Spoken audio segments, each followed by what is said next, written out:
I'm back with another video which is a bit different for you but at the same time informative. So अभी हाल ही में 10th 12th के results आए हैं और ये season होता ही है रिजल्ट सीज़न. स्टेट लेवल आएंगे, CBSE के डिक्लेयर्ड होंगे या बहुत सारा. अब तक ऑलमोस्ट लोगों का क्लियर हो चुका होगा.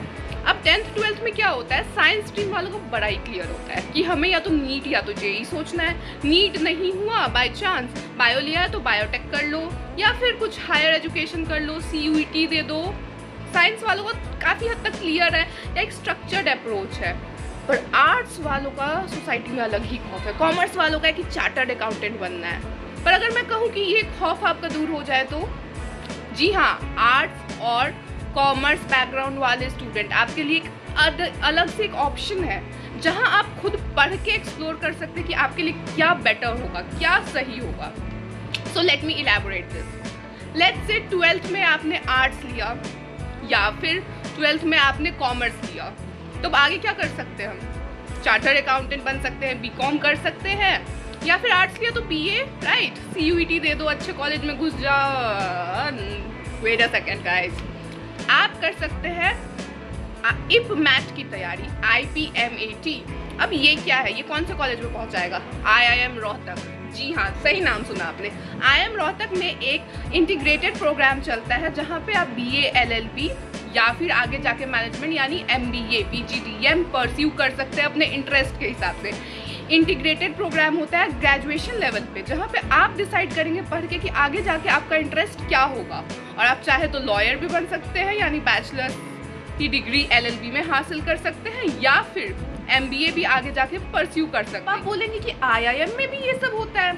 जी हाँ, बिल्कुल. IIM दो it is known as Indian Institute of Management, but वहाँ पे लॉ की भी पढ़ाई होती है. और ऐसा सिर्फ IIM रोहतक में नहीं, IIM इंदौर में भी हो रहा है. If I am not wrong शायद IIM रांची में भी होता है. अब बात करते हैं फी स्ट्रक्चर की, जो कि एक हेफ्टी फी स्ट्रक्चर होता है IIMs का. Usually it is known.